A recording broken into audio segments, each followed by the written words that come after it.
According to Axios and a number of other sources, apparently a deal is at hand in the Persian Gulf again. May have a 60-day ceasefire period during which time everything's going to get negotiated. And allegedly, according to the terms, and we'll get to that in a second, all the gates are opened up. All the two dueling blockades are open. Persian Gulf oil can start getting out again. And I don't know, peace in our time is going to break out.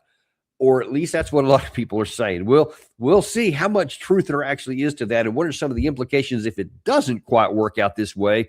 And we're also going to take a look at how close are we to potential war in Russia and Europe. That is more of that's a bigger concern even than what's happening in the Persian Gulf.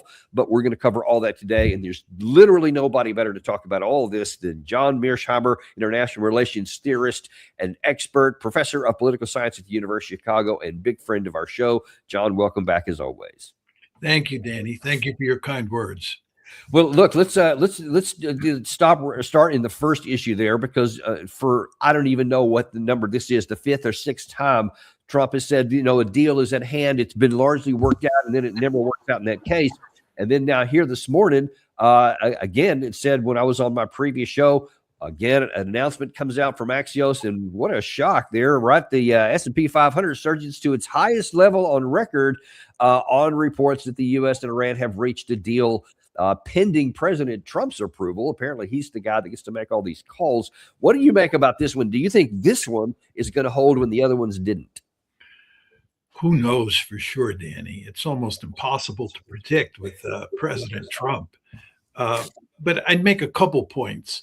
One is that the deal will only come at the end of the second stage. And what we're talking about here is the first stage, which is apparently a 60-day stage. And in this opening stage, a number of things happen. Number one is that you have a ceasefire, no more shooting, and that includes in Lebanon as well. So it's very important to understand, and this is a point that the Iranians insist on, that the ceasefire has to include Lebanon. So number one is we get a ceasefire. Number two is that we open the straits, and that means that both blockades, the Iranian blockade of the strait and the U.S. block of the strait, come to an end.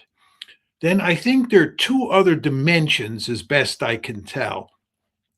One is that the sanctions on the selling of Iranian oil have to be taken off, so that Iran can take advantage of the open strait to sell its oil on the world market. So there'll be a limited lifting of the sanctions on Iran. And then the fourth element is the Iranians insist that they get, it appears to be $24 billion worth of the frozen assets that the West holds. Those are frozen Iranian assets, and they want $24 billion worth of those assets now in the first phase.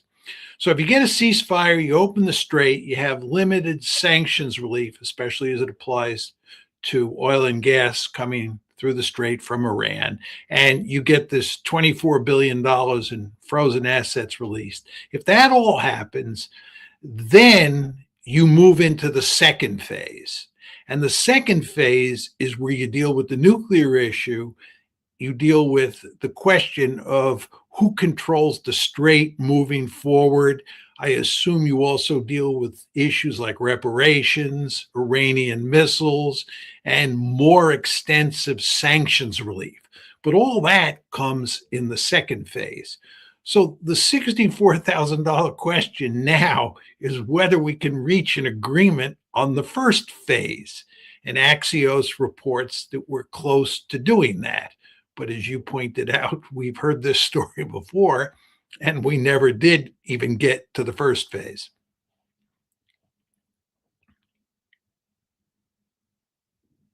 Got to bring yourself in, Dan. I hate missing that button. You talked about something just a second ago that I think is important even to get right off the bat here, and that is that the Iranians have been adamant that when they talk about a ceasefire, they don't just mean in the Persian Gulf, they mean across the board, which means Lebanon and Hezbollah.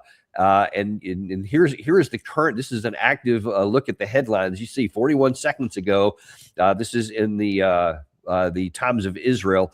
And they say diplomat downplays report claiming Iran, U.S. have reached an MOU. And then the headline right underneath it, you see the IDF strikes Beirut for the first time in 3 weeks as offensive in Lebanon intensifies. So that doesn't exactly sound like that we're on track to get things done. In fact, one may ask, and I'll go ahead and ask you this, to what extent do you think that it's possible that Israel is trying to sabotage this to make sure that there's not an agreement, knowing how important that is to Iran?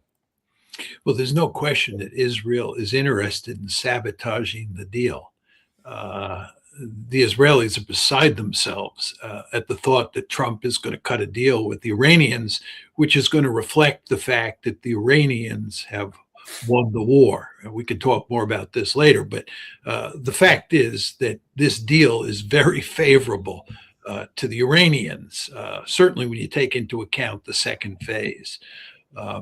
Now, what is happening here is that the Israelis are trying to sabotage the deal by preventing a ceasefire in Lebanon. You want to remember that on May 15th was 13 days ago, the U.S. announced that Israel and Lebanon had agreed to a 45-day extension of the ceasefire. That means what's going on in Lebanon today with the Israelis relentlessly attacking Lebanon is a violation of the ceasefire. Very clear. And furthermore, if you look at what's happened in Gaza, we were supposed to have a ceasefire there. By my account, the Israelis have killed about 900 Palestinians since the Gaza ceasefire was announced. This is a way of saying there was no ceasefire in Gaza. And of course, given what's going on in Lebanon today, there's no ceasefire in Lebanon as well. So the question you have to ask yourself is, once the United States and the Iranians agree to the first phase of this negotiation process, do you think that the Israelis will be able to keep from attacking Lebanon? Do you think they'll agree to a permanent ceasefire, which is what the Iranians insist on? And the answer is almost certainly no. They may agree initially. We may enter into the first phase of the negotiations, and then the Israelis will start bombing Lebanon again. And the question is, what happens then?